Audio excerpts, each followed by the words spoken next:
Dua, pengujian material undang-undang advokat. Para pemohon dalam permohonan perkara-perkara akuo beranggapan bahwa hak konstitusionalnya telah dirugikan dengan berlakunya ketentuan pasal 28 ayat 1, pasal 30 ayat 2, pasal 32 ayat 3, dan 4 Undang-Undang Advokat. Bapak, sebentar. Mungkin ada kertas yang menyentuh ini sehingga keresek. Oh ini. Ya, terima kasih. Terima kasih.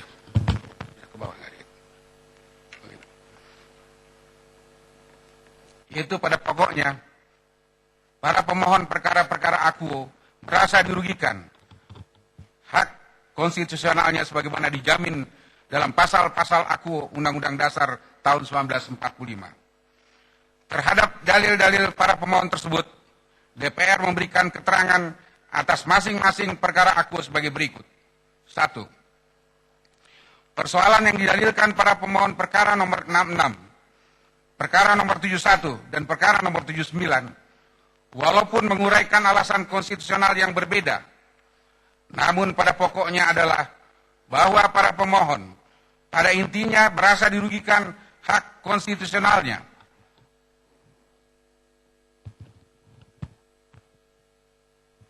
yang dijamin dengan Undang-Undang Dasar tahun 1945 terhadap pengakuan organisasi advokat Peradi sebagai satu-satunya wadah tunggal organisasi advokat bagi seluruh para advokat sebagaimana ditentukan dalam ketentuan pasal-pasal akuo Undang-Undang Advokat.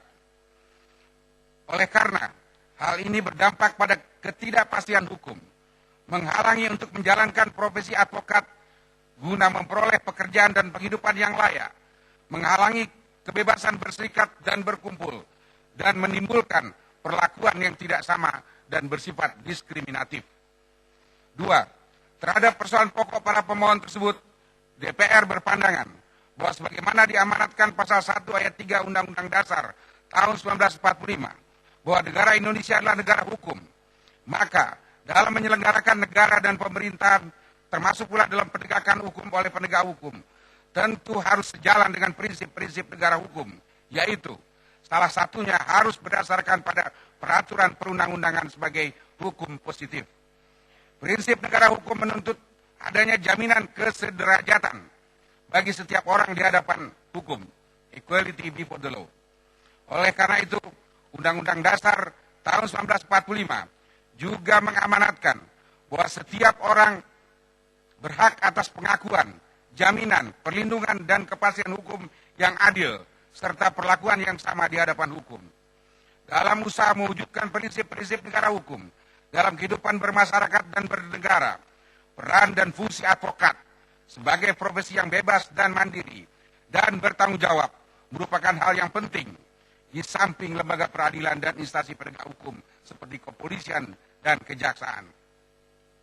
Melalui jasa hukum yang diberikan, advokat menjalankan tugas profesinya demi tegaknya keadilan, termasuk usaha memberdayakan masyarakat dalam menyadari hak-hak fundamentalnya di depan hukum. Advokat sebagai salah satu unsur sistem peradilan merupakan salah satu pilar dalam menegakkan supremasi hukum dan hak asasi manusia. Oleh karena itu, atas dasar prinsip-prinsip negara hukum, sesuai dengan pasal 1 ayat 3 Undang-Undang Dasar tahun 1945 telah dibentuk Undang-Undang Advokat. 3. Terkait dengan adanya anggapan mengenai frasa satu-satunya wadah tunggal profesi advokat, DPR berpandangan bahwa anggapan ini keliru. Karena jelas dan tegas bahwa ketentuan pasal 28 ayat 1 Undang-Undang Advokat tidak menentukan organisasi advokat sebagai satu-satunya wadah tunggal profesi advokat, tetapi menyatakan organisasi advokat merupakan satu-satunya wadah profesi advokat yang bebas dan mandiri yang dibentuk sesuai dengan ketentuan undang-undang ini dengan maksud dan tujuan untuk meningkatkan kualitas profesi advokat. Berikutnya, ketentuan mengenai susunan organisasi advokat tersebut ditetapkan oleh para advokat sendiri, bukan oleh organisasi advokat atau institusi lain sebagaimana diatur dalam ketentuan pasal 28 ayat 2 Undang-Undang Advokat. Begitu pula juga dikaitkan jika dikaitkan dengan ketentuan pasal 32 ayat 4 Undang-Undang Advokat, maka pembentukan organisasi advokat merujuk ketentuan pasal 28 ayat 1 dan 2 Undang-Undang Advokat dilakukan oleh para advokat itu sendiri, bukan dengan organisasi advokat atau institusi lain.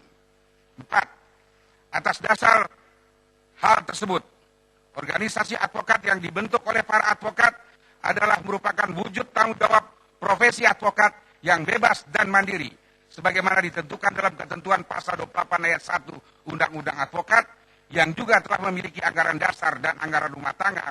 Maka tentunya seluruh advokat yang notabene adalah sarjana hukum, ahli hukum, patut mengerti dan taat kepada hukum dengan mengindahkan undang-undang advokat.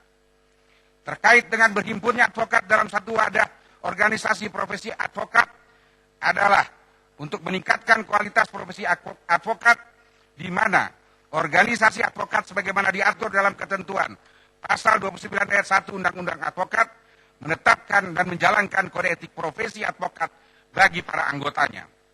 Oleh karena itu, menurut DPR, pembentukan organisasi advokat sebagai satu-satunya wadah organisasi advokat, baik berupa single bar organization, federate bar, maupun juga confederate bar, juga faktanya hari ini hadir berbagai organisasi advokat seperti IPHI, AAI, KAI, Peradin, Peradi, HKPM, Ikadin 1, Ikadin 2, dan lain-lain adalah justru bertujuan untuk memudahkan pembinaan, pengembangan, dan pengawasan, serta untuk meningkatkan kualitas advokat itu sendiri dalam menjalankan tugas profesinya, memberikan jasa hukum untuk kepentingan hukum kliennya, sesuai dengan kode etik profesi advokat, sehingga ke depan diharapkan rasa keadilan masyarakat dalam proses penegakan hukum dapat terwujud.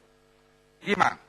Latar belakang perumusan ketentuan pasal 28 ayat 1 Undang-Undang Advokat terkait dengan pembentukan satu organisasi advokat sebagai wadah tunggal dapat dilihat dalam risalah rapat panja rancangan Undang-Undang Advokat tanggal 13 Februari 2003 yang pada intinya perlu memang ada penegasan dalam undang-undang ini. Yang pertama tadi, penjelasan pemerintah bahwa undang-undang ini mengatur tentang advokat.